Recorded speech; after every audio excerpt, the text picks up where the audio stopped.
Good afternoon. It's a great day in Wheeling. Thank you for being here to be a part of history, the birthplace of West Virginia in Wheeling. Welcome to the opening ceremonies of West Virginia Day.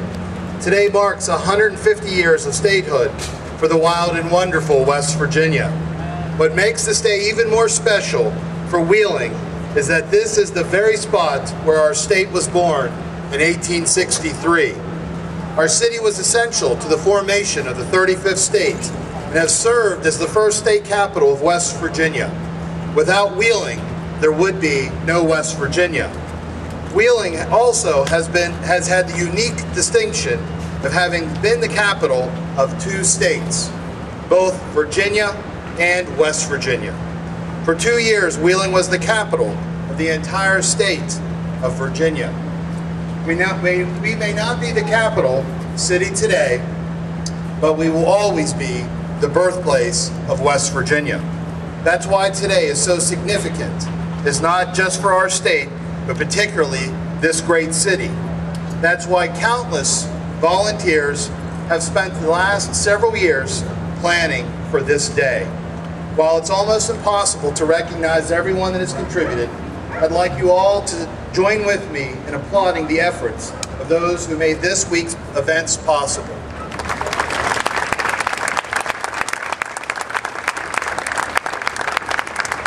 It's also my privilege to host the West Virginia State Legislature during this historical event, and many legislators are in the crowd today.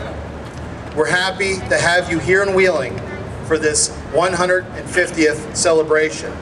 In fact, this generous contribution from the West Virginia State Senate, and Senator Jeff Kessler, President Kessler, and the state has enabled Wheeling to have this party in Wheeling for the 150th. We thank the State Senate, the West Virginia House of Delegates, and the Governor for their sponsorship. Today we have transformed our city into a scene reminiscent from 1863. And tonight we will celebrate at Heritage Port with some of the West Virginia's music legends. I know that we are making our city proud, our state proud, and I trust that our founding fathers would be proud of the celebration planned for West Virginia's birthday. It is thanks to our founders' courage, perseverance, brilliance, that we stand here today as proud West Virginians. Thank you.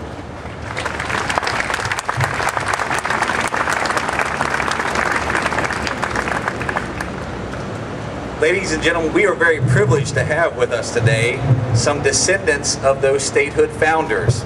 And so I would like to take a moment to recognize them for being here with us today. Governor Francis Pierpont is considered the father of West Virginia. He governed Virginia as the governor of the restored government of Virginia, and it would be this government that would give birth to the new state of West Virginia. Today we have with us Ted Byer and his wife Pat. Ted, where are you? Could you stand? Ted Byer is the great-great-grandson of Governor Francis Pierpont.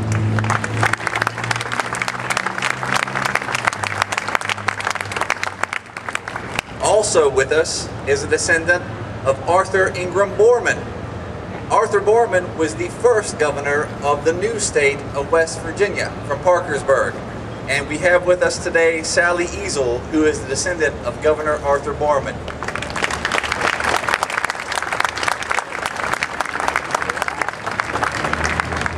One of the greatest proponents of the new state of West Virginia was the editor of the Wheeling Intelligencer newspaper. His name was Archibald Campbell, and he did as much as any for the formation of our new state. And today we have a Mr. Bob Meade here with us, who is a descendant of Archibald Campbell. Bob, you're out there? He's here somewhere. Also, we're very pleased to have Mary Paul Taylor with us. She is a descendant of Chester Hubbard. Chester Hubbard was from Wheeling, and he was one of the delegates to the Wheeling conventions to create the new state. He was a very influential man in that process. And so we are very pleased to have Mary Paul Taylor with us here today too. Mary? Yeah, right behind. Just tell me. And also joining us today are family members of Mary Lewis Robinson, who is they are the descendants of Abraham Soper, also a statehood founder. So we're pleased to have them with us as well.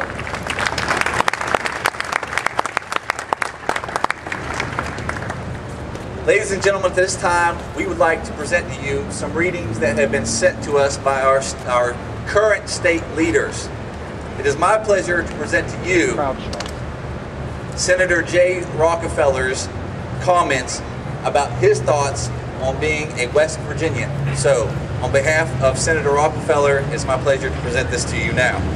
Thanks, Bill. 50 years ago, I was on the outside looking in.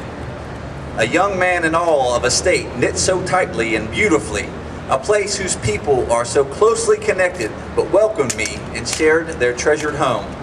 A place where the mountains touch the heavens and dirt roads lead home. Supper time is family time and neighbors always give with both hands. Where summers mean 4-H camp and sugar maples glow in the fall. Winters test resilience, and the sound of spring peepers bring us joy. It's a place where glass is blown, and handmade quilts get blue ribbons. Buckets of blackberries end up in cobblers. Ramps have their own festivals, and buckwheat does too. Where doors are held open and smiles are shared generously. Where we call friends aunts and uncles because they're just like our own. A state whose pride wells with a crack of the mountaineer's musket, who cherishes a university that grew strong out of an impossible tragedy. It's where John Denver sang of misty moonshine and rocket boys reach for the sky, where we know the sound of train whistles and the smell of newly baled hay in the sun, where we raft our rapids and fish our streams, hike our trails and ski snow-covered slopes, climb our peaks and camp in valleys. It's a state where weddings are planned around football schedules and prayers said every night. Kids catch bugs in mason jars and they know the state song by heart. Where friendly small towns make us proud and front porches have swings. Where veterans are hometown heroes and patriotism means more than waving a flag. It's a place where hard work is marked by empty coffee thermoses and coarsely stained hands. Where coal lives beneath our land and underpins a way of life. Steel has been forged and helped build a whole nation.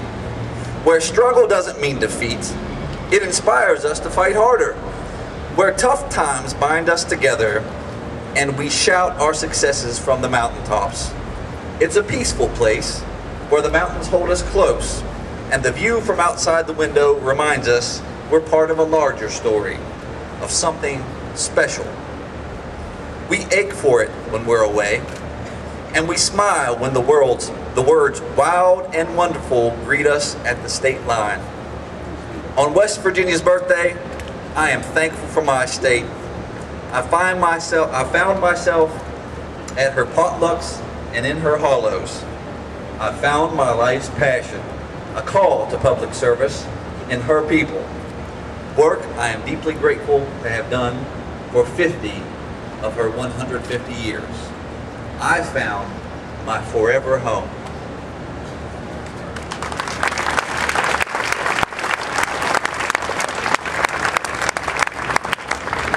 I would like to introduce Jeremy Morris, who is the Executive Director of the Wheeling National Heritage Area, and he will deliver some remarks from Representative David McKinley.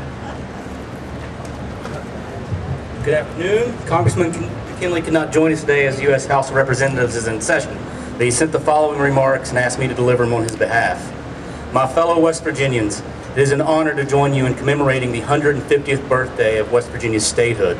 As we speak, there are birthday celebrations being held all across the state to give young and old alike the opportunity to relive the iconic time period that birthed a state and changed our nation. As a 7th generation West Virginian, I am proud of this special history we have in the Mountain State. On June 20th, 1863, West Virginia entered into the Union to become the 35th state. It is the only state born during the war between the states and the only state formed by presidential decree. From these challenging early years, our state has grown through the years to become a significant contributor to America's economy. West Virginia's natural resources, coal, oil, natural gas, and timber have played an integral role in the industrialization of our country. Now, in addition to providing energy to run our economy, West Virginia has grown into a leader in chemicals, biotech, aerospace, and many other diverse industries. At the same time, the Mountain State's natural beauty draws people from around the world to visit and enjoy the breathtaking scenery. Today, all West Virginians can take special pride in our wild and wonderful state. We celebrate our past and look forward to the future. Happy birthday, West Virginia. Here's to the next 150 years. Thank you and God bless you. Sincerely, Representative David B. McKinley.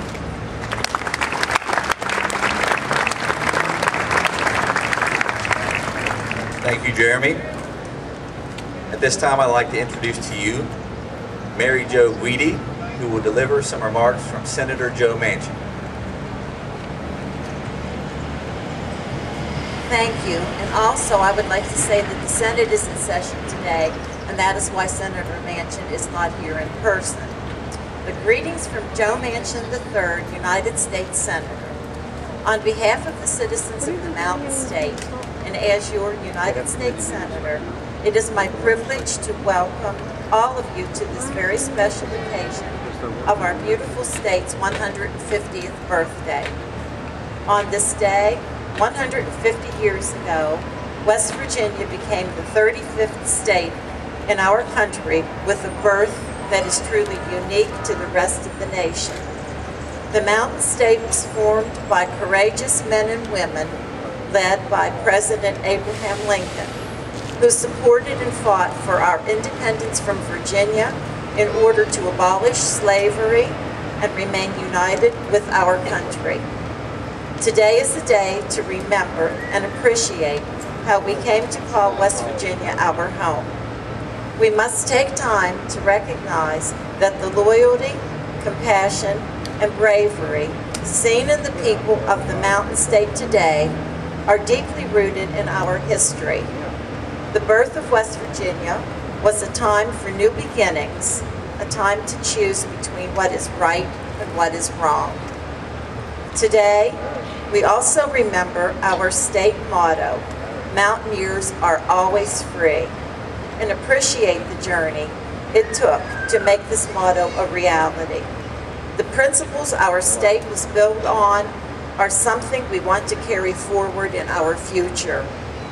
As West Virginians, we have to continue to display bravery in times of conflict and lead others to do what is right.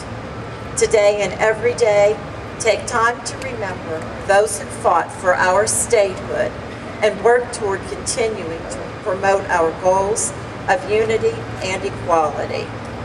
I am honored to join colleagues, neighbors, friends, and fellow West Virginians today in celebrating the rich history of our state and showing how proud we are to be Mountaineers. It is a privilege to have present today some of the best and brightest from our beautiful state, and I join all of you in saying, Happy birthday, West Virginia. With warmest regards, Joe Manchin III, United States Senator. Thank you.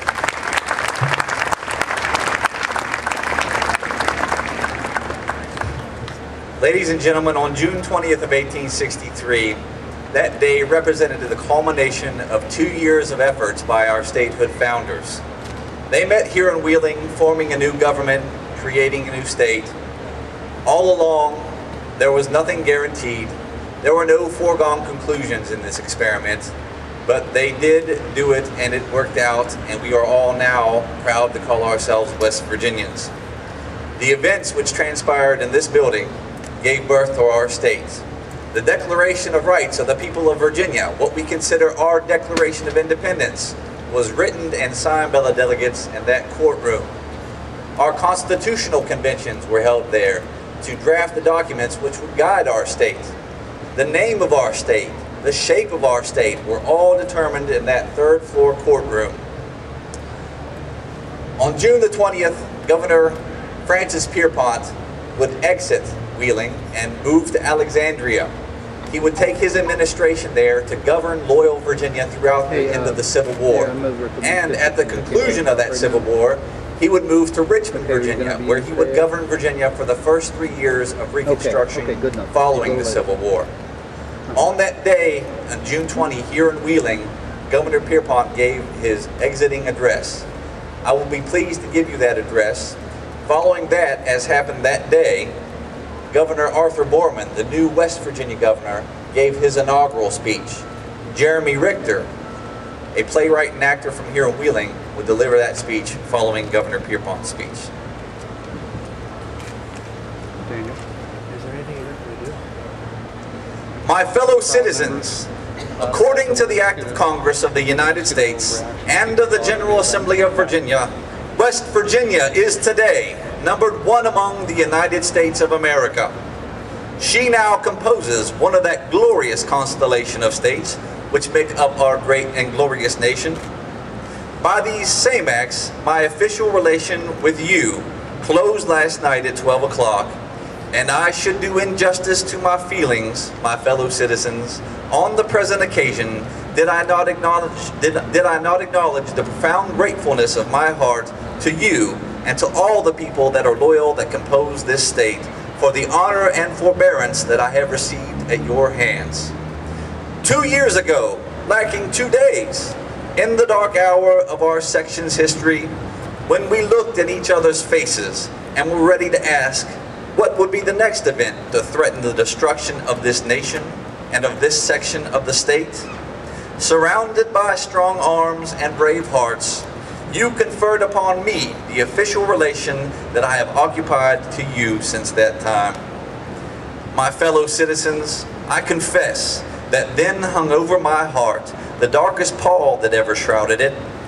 We were entering upon the fearful experiment, unskilled in the government of state or the nation. Providentially, or from circumstances, I suppose my fellow citizens acting with me, for the want of a better, placed me in that position. I confess I could not see far ahead, and I saw no person around me that could see far ahead. I resolved on this, that from day to day and every day, I would do my duty, fearless of consequences, and leave the results with God. My fellow citizens, it is not for me to say what the action has been. A part of it is the history of the past. Step by step we progressed, relying on the great author of our existence for protection and seemingly without unanimity of counsel. Step by step, as events developed themselves, this new state of West Virginia has been brought into existence, severed from the old state, and today it enters upon its career as a separate and distinct state of the Union. My fellow citizens, I should like to continue this strain of remarks, but I do not want to weary you. Time admonishes me that I have perhaps detained you too long already. You must pardon me. My birthplace, the birthplace of my mother and my father, are all here in West Virginia.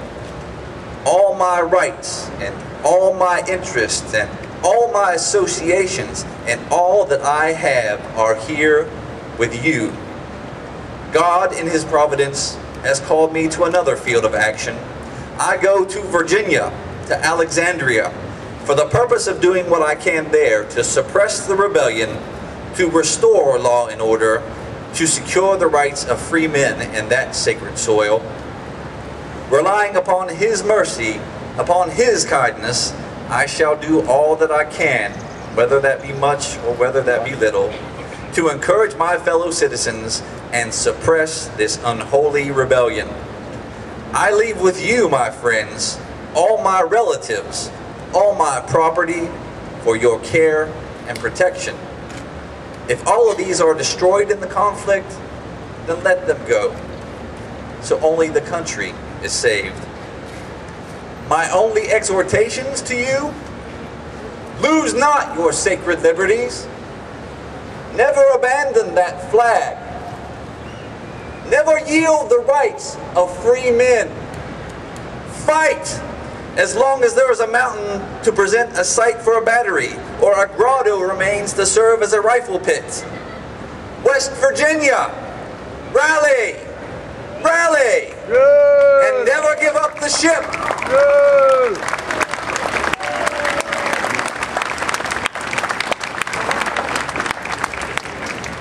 I hope there is in store for you a glorious and happy future. My desire is to see West Virginia free from all the shackles that shackle man. May she, from this small beginning today, grow to be the proudest state of all the states that compose our glorious nation. I thank you.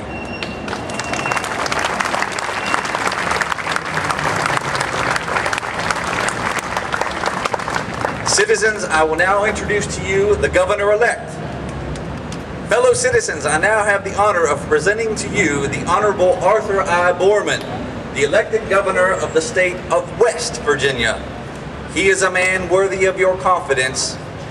He is in this cause as true as steel. I bespeak for him your ardent support and ask that God may bless him and direct him in his administration. Governor Borman.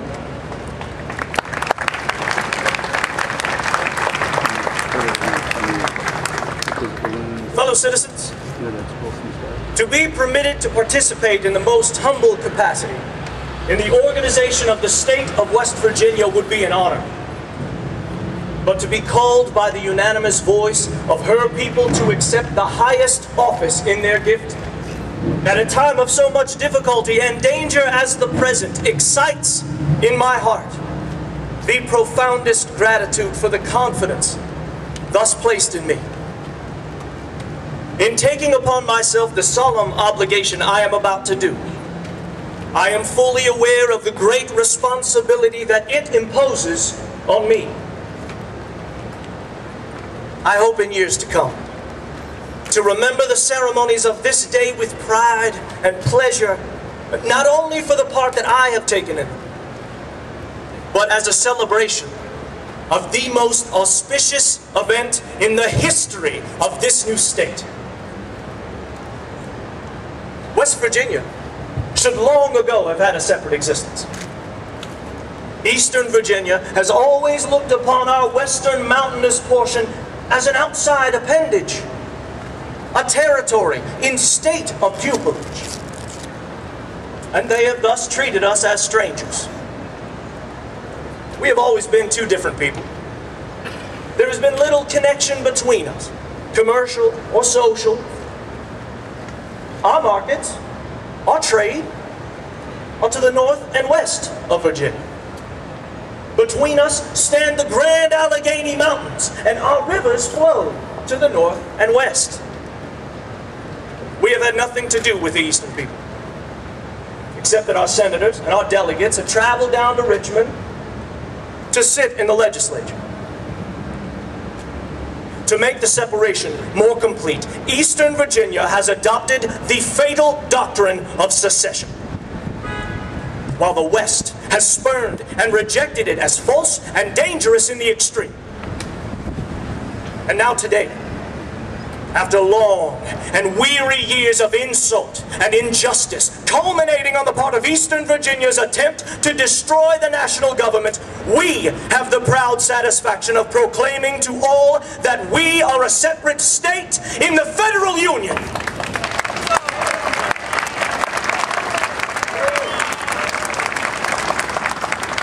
Our state is now the child of this rebellion. Yet our peace, prosperity, and our happiness, and not only ours, but that of the whole country, depends upon the speedy suppression of the attempts to overthrow the government of our fathers. We will stay. We will be steadfast in our efforts to stay its destructive hand. And what course should the loyal people of West Virginia now pursue? Well, there are those that say that we should make peace with the Confederacy and end this war. If we stop the war now, will that make peace? Should we submit to the separation of the Union? Shall we now submit to humiliation and disgrace by the permitting of the success of the rebellion and the loss of our national government? On behalf of the loyal people of West Virginia, I respond to all with an emphatic no! No, never!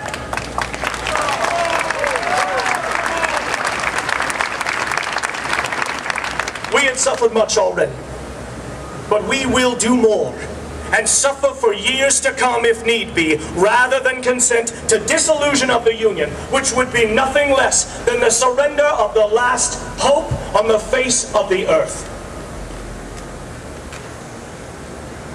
Fellow citizens, we are about to part with him who has for 2 years exercised the office of Governor of Virginia in our midst. And I here express how highly he is appreciated by myself and the whole loyal population of Virginia, his purity and fidelity, the ability with which he has discharged the arduous and responsible duties of his office. If I shall only be able to discharge the duties of my office with as much satisfaction to the people and honor to myself as my predecessor, Governor Francis Pierpont, I shall expect the approbation of a generous public. As I will always do, that which honesty of purpose and my opinion of the good of the country dictates, I shall expect you to exercise the indulgence which is due to a public officer under these surrounding circumstances. Thank you, my fellow West Virginians.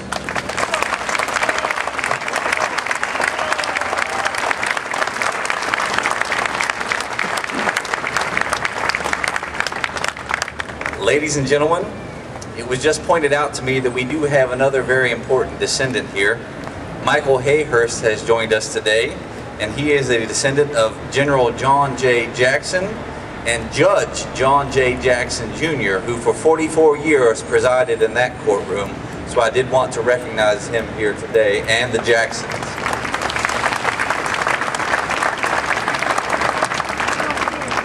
Ladies and gentlemen, after we conclude our ceremony, I would invite you inside the building to have some West Virginia birthday cake with us, and to remind you that at 2 o'clock in our historic courtroom, the Wildcat Regiment Band will put on a performance in the courtroom.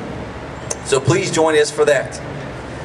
Now, in 1863, the ceremonies of that day concluded with the crowd giving 3 cheers for the new state of West Virginia. Now keep in mind, in the 19th century, it was not hip hip hooray, it was hip hip huzzah.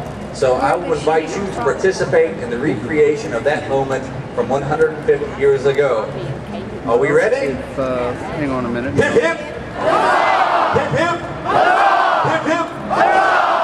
Thank you very much. I work for the newspaper here in town, and we'll have it up on our website, the whole thing for this, so you can get it up.